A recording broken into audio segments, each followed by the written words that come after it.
Lord will forgive me and Sybil, since he must know the hearts of a girl better than you do.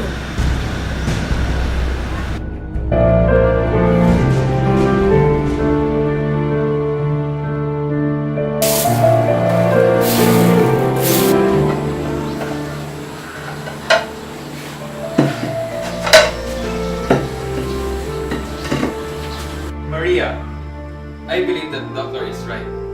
You ought to go into the country, for you are pale and you need fresh air.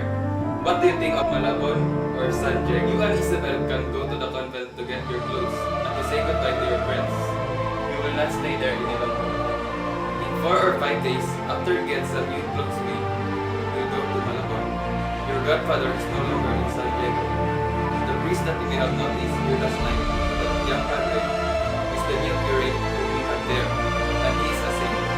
I think that San Diego would be better, cousin. Besides, our house there is better, and the time for fiesta draws near. Ah, very true. Let's go.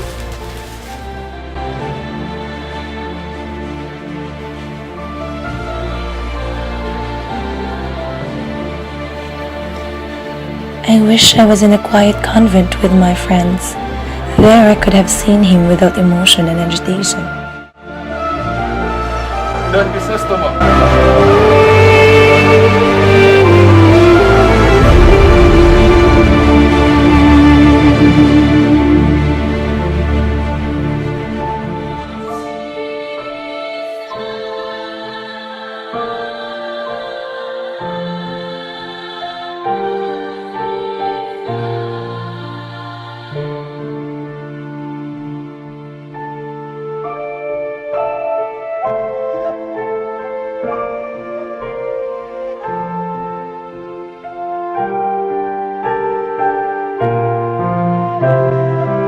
Don Crisostomo, it's been a long time.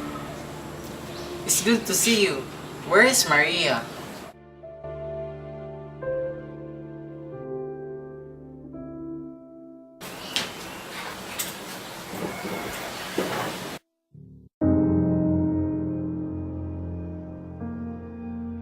Foolish child, what's the matter with you? Come on, get ready.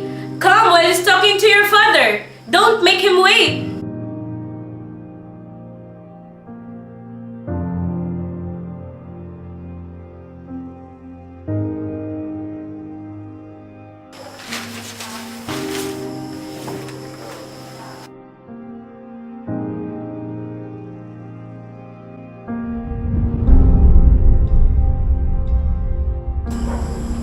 Have you always thought of me? Have you never forgotten me in all your travels in the great cities amongst so many beautiful women? Could I forget you?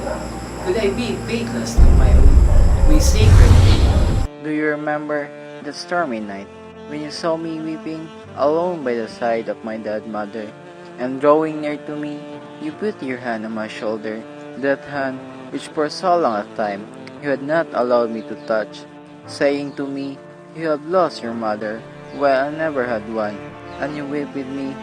You love her, and she look upon you as a daughter." Could I forget you? The thought of you has ever been with me, strengthening me amidst the dangers of travel, and has been a comfort to my soul's loneliness in foreign lands. The thoughts of you have neutralized the lotus effect of Europe, which erases from the memories of so many of our countrymen the hopes and misfortunes of our fatherland. In dreams, I saw you standing on the shore at Manila, gazing at the far horizon, wrapped in the warm light of the early dawn. I heard the slow, sad songs that awoke my sleepy affections and called back to the memory of my heart the first years of our childhood, our joys, our pleasures, and all those happy bests which you gave life to while we were infant. Have I thought of you? The fever of love not only gave warmth to the snow, but color to the eyes. I have not traveled like you, so I know only your town, Manila, and Antipolo.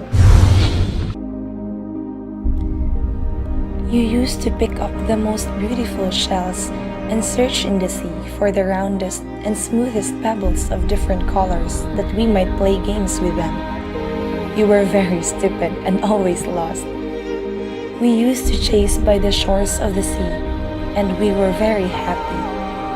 In those games, you cheated much, even more than I did, and we used to finish our play and quarrel. Do you remember that time when you become really angry at me? I picked up some sage leaves that grew beside the path and gave them to you to put in your hat so that you might not get a headache. You smiled and caught my hand, and we made up. Your sage leaves. This is all that you have ever given to me. You must not touch this. It's a letter of farewell. The one I wrote to you before leaving. Have you ever written me any other, sir? And what did I say to you then? Many things. Excuses of a delinquent debtor. Be quiet now, and I'll read it to you. I'll leave out your fine phrases in order not to make a martyr of you.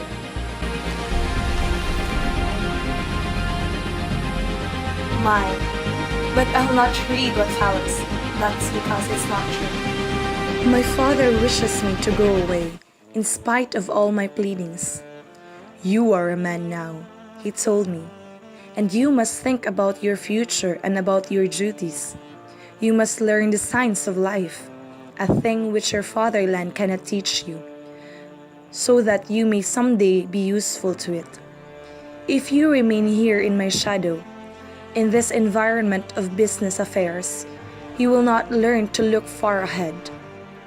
The day in which you lose me, you will find yourself like the plant of which our poet Balthazar tells, grown in the water. Its leaves wither at the least scarcity of moisture, and a moment's heat dries it up. Don't you understand? You are almost a young man, and yet you whip. These reproaches hurt me, and I confess that I loved you. My father reflected for a time in silence, and then, placing his hand on my shoulder, said in a trembling voice, "Do you think that you alone know how to love? That your father does not love you, and that he will not feel the separation from you? It is only a short time since we lost your mother, and I must journey on alone toward old age, yet the very time of life when I would seek help and comfort from your youth. Yet I accept my loneliness, hardly knowing whether I shall ever see you again. But you must think of other and greater things. The future lies open before you, while for me, it is already passing behind. Your love is just awakening, while mine is dying. Fire burns in your blood, while the chill is creeping into mine. Yet you weep, and cannot sacrifice the present for the future, useful as it may be alike to yourself and to your country." My father's eyes filled with tears, and I fell upon my knees at his feet. I embraced him, I begged his forgiveness, and I assured him that I was ready to set out. "What's the matter? What's troubling you?" Made me forget that I have my duties, that I must leave at once for the town. Tomorrow is the day for commemorating the dead. "Go! I won't detain you any longer. In a few days, we shall see each other again. Lay these flowers on the tomb of your parents.